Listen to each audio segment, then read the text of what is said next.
Alright, so the unloading auger got a whole lot shorter this morning. Yeah, a whole lot. Alright, to note some of the differences here on this auger, they've doubled the flighting here for wear, because on that one it was razor sharp and it was only a single. You come down to this end, the tube is the same, there's no difference, same width and everything. But the difference here is that the flighting ends way back there. Now we're going to put that extender on, and it won't dump until it gets about here. So, because it does away with that trough, which is fine. I mean, it's going to push it out. I don't care. It'll be fine. It won't be fine, and you'll see that a little later. Okay, today is a miserable day. Last video, I put a new auger and tube in the combine. Yesterday, I started to smell smoke from a belt as I was picking corn, and it's like, I didn't find that. Timothy said, oh, there's a rethrasher belt that's sitting there. I was like, yeah, but I only smell that when I'm unloading. Anyway, the next load we went to unload, I smelled it again. I got it unloaded and out the door. Then the last load that I did, I got about halfway through, and sure enough, the thing just started smoking that belt. I think the new auger that I put in the center of that tube for the unloading auger, and I'm not 100% sure, but I think the flighting folded over on a brand new auger, and it wouldn't surprise me in the least. But we're gonna figure that out and hopefully be able to fix it somehow so I can get going again today. We really didn't do a lot yesterday because of this problem. I was a little bit disgusted, but yeah, what the heck. Anyway, oh yeah, and this cop showed up at the farm claiming that somebody hit something on the road. It wasn't me, because I was combining.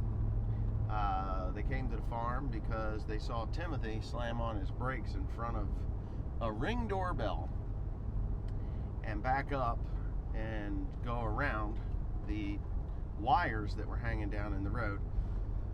So they came, and then they wanted to take serial numbers off of the tractor, which make no sense to me. But yeah, that's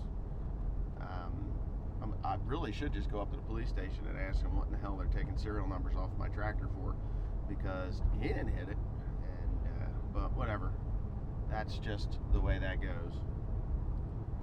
Right. This was my fault. I guess I should have been smarter about this. This auger has an extension on it, and there was no flighting out to the end. I thought it would just be fine to push it, but it's not. What it does is it packs it because of this door. So it starts packing, and then when the moisture was 25%, it just packed it. So packed it tight. When it does that, then you gotta figure it out. It took us what, 6 hours to get the bin empty yesterday? Yeah. Fucking ridiculous. Okay. Too old to be falling off of here, so yeah, that'd be fun. Alright, so I'm just welding the piece of old flighting that was on the old auger back up on here. And here we go.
working.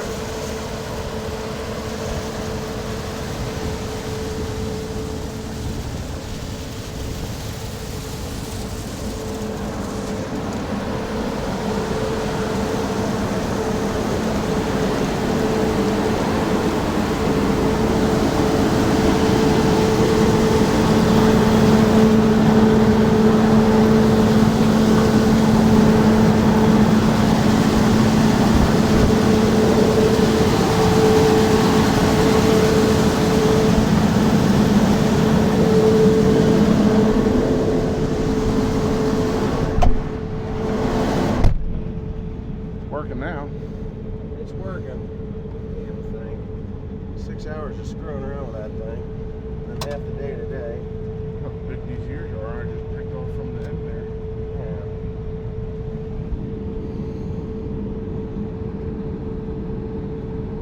Is that thing recording without having any screen? Oh, shut it off. No, it's been doing that. Oh, what a pain in the neck. Let's see, is my dribble door going to work, Tim? Oh. It did. Yep.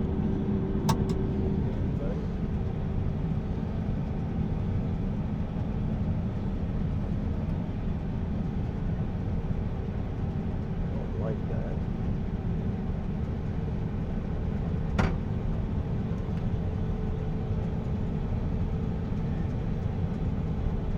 I see double rows. Oh, everything's double rows. I had to replant this, remember? Yeah.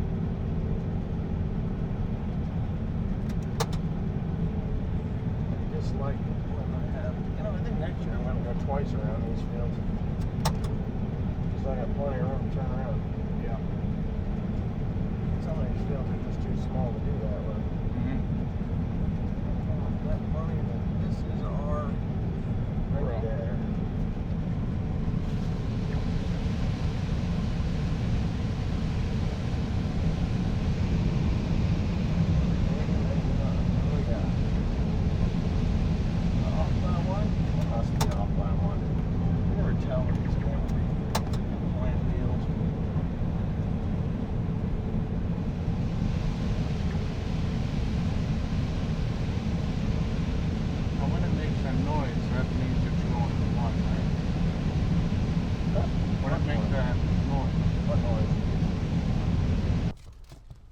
Hey, babe. Yeah. What do you think? Last year's weather over this year's weather, or this year's weather over last year's weather? This year's better. You like this year's weather better? Not really, but we don't. I mean, have right much now it's choice. like freaking cold. Last year we were in t-shirts in November, remember? Yeah, we did. Yeah. So it's frosty. I'm wearing a vest that her aunt gave me. I never wear vests. I just think they're weird, but it's supposed to keep your core temperature nice and warm. But anyways, we're on our way to the farm because my truck is at the farm. Dad and all right, so what I'm trying to do, or what I'm doing, is I'm going to check and make sure that she is not tearing out the root mass underneath here, because the root ball is where you gain organic matter from. All this residue that's on top here, you do not gain any organic residue, organic matter that way. So this is good. She's breaking up the stalk. The root mass is still intact down in the soil, and as long as that root mass is intact in the soil, you will build organic matter. All right? Perfect. I am so happy with the way this is working.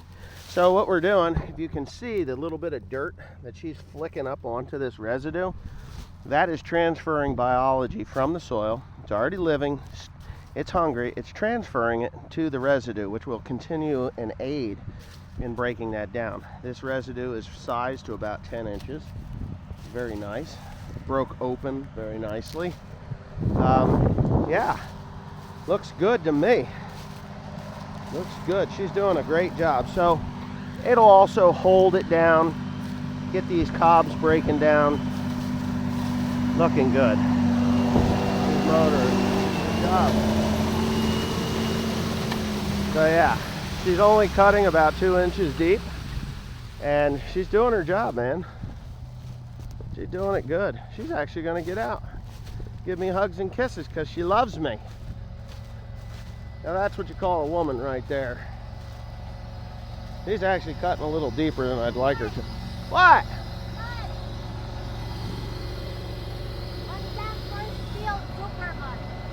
Well, you're breaking it up. You're not in four-wheel drive. What? You got it in all-wheel drive? I don't know, it's on the automatic. Oh, okay, then you're fine. Well, they didn't fix my mirror, my lights.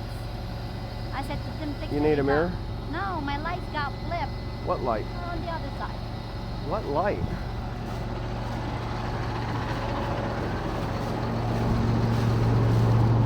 That!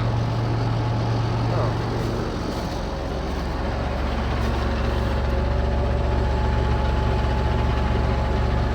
It's loose. I know. How about your mirror? Hold on. I climbed my fat ass. You're not fat.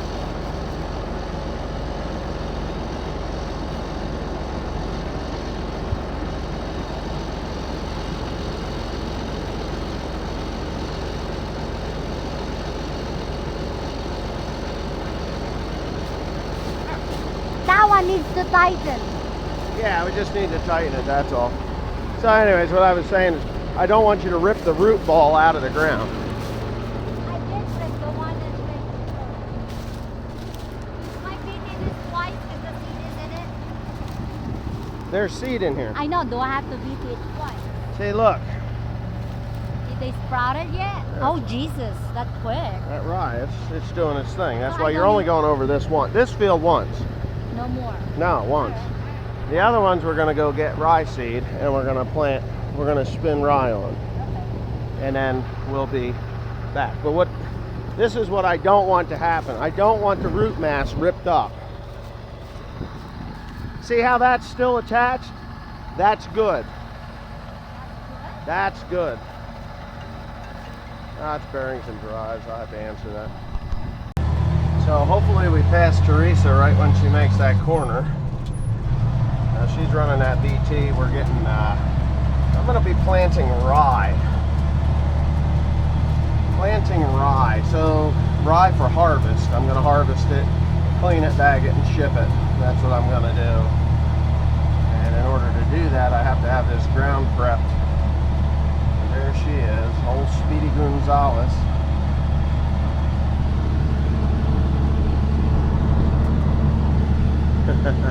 So what that does is that resizes those corn stalks, get a little bit of dirt on top of them, and start the decomposition process down. You want it to decompose before spring. That releases the nutrients back into the soil.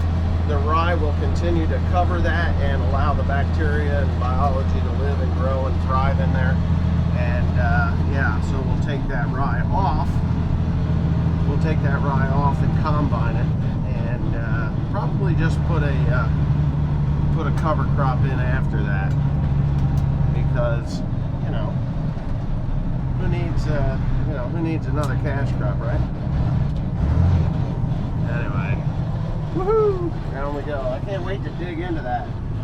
So the guy that makes that bread is he's a friend of mine, and he's also a landowner that I farm his property. And he built about 20 years ago. He built this brick oven out in his backyard, and he used to make and bake bread.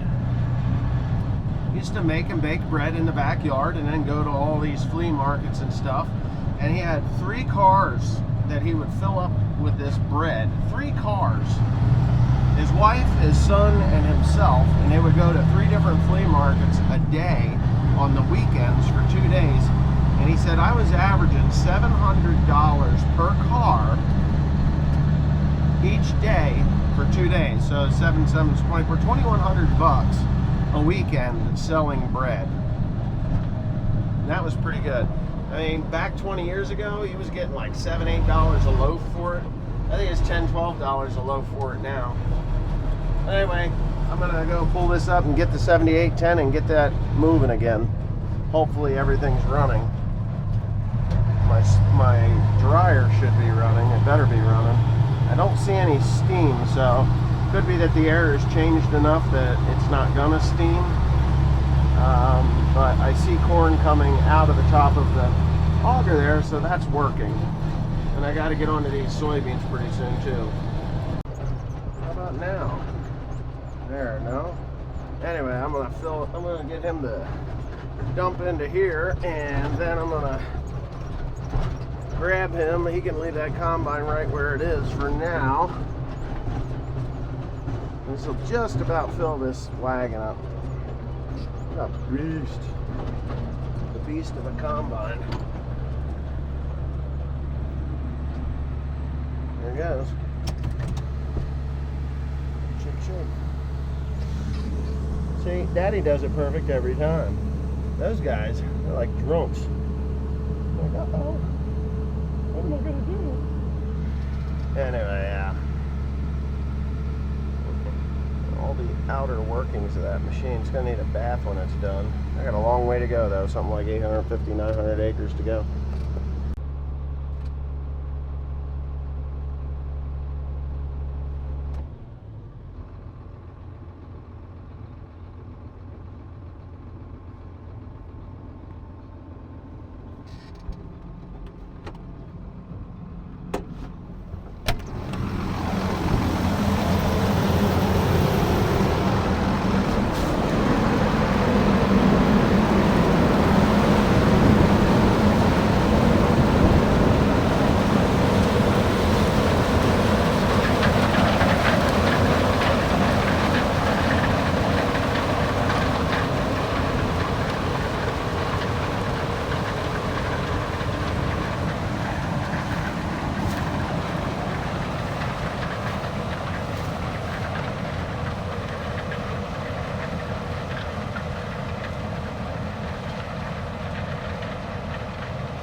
Not too bad.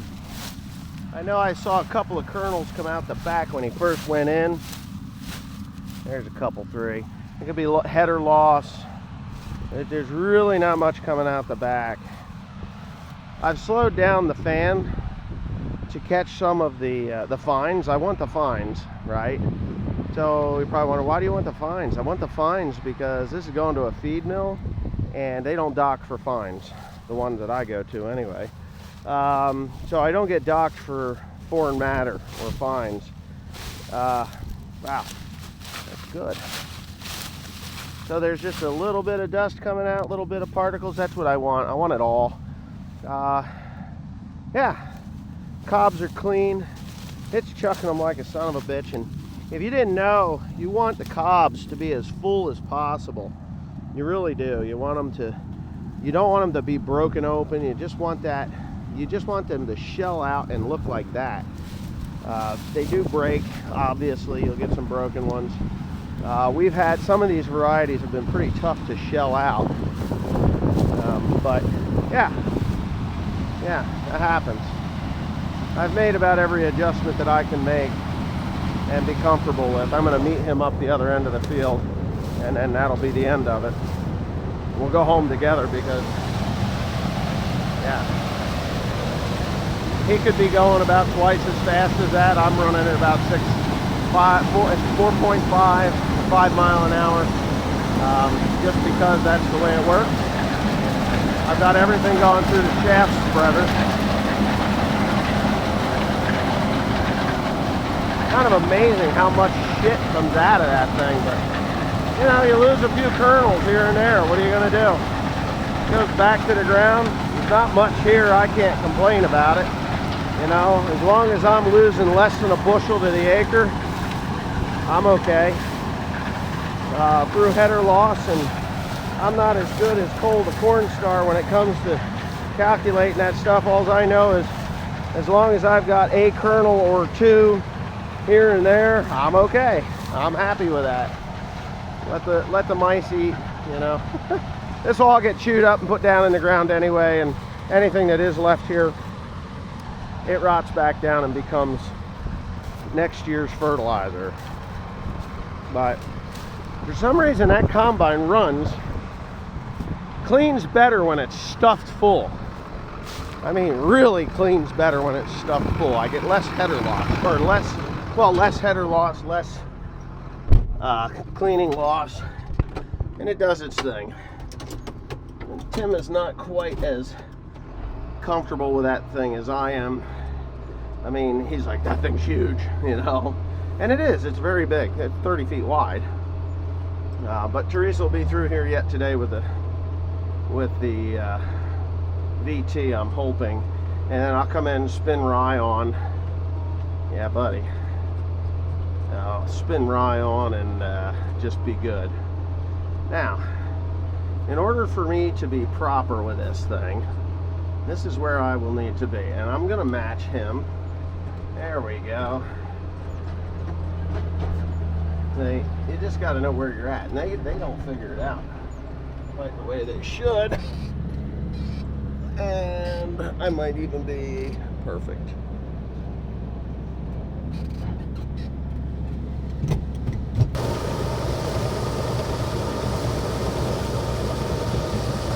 I got it now.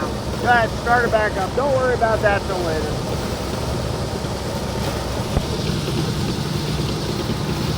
Yeah, to run corn into that auger, it only goes. That's why I wanted a 13-inch auger instead of an 8. 10 or a 13 would have been great, but yeah. That's good. That's good. So that's how it works. At the mill, it's no big deal. You open it up and let her fly, because this is wet corn and that would be dry. I will be going up to the mill today. Hopefully. I want to take this truck up there and get it filled up again and then dump in, but my bin's getting full. We're up. Bin's getting full. I think with everything that we've got, that bin will be full. What the hell am I doing along the side of this road, Timothy? That piece of shit blew up on me. What, this one? Yes. We could blame Jeb. Well, he wasn't driving, I was. Oh. You know, that don't look like the right hose. That one's a little swollen. Yeah, it's shot. We're going to change the rest of these hoses this coming week. But anyway, yeah, so we got the tool truck here. We got Volvo 50/50 extended stuff. You got to open up the door, dude. Man, they put enough glue on that thing. So this is your Volvo coolant.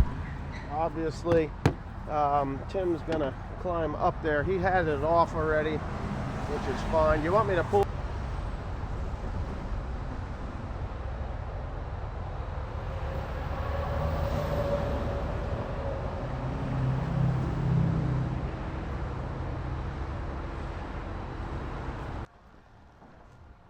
That piece of shit up there broke again, brand new. Baldor, garbage, don't buy them.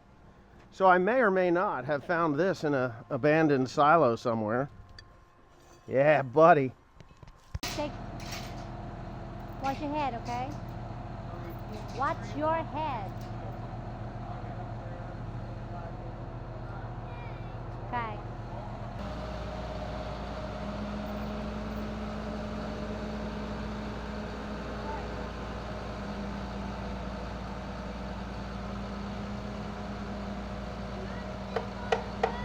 Yes. Yes.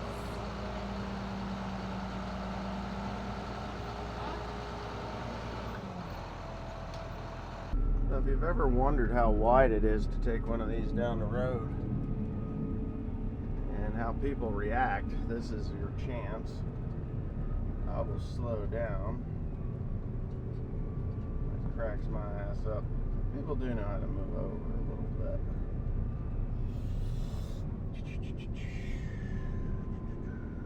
Yeah, it gets a little hairy in here.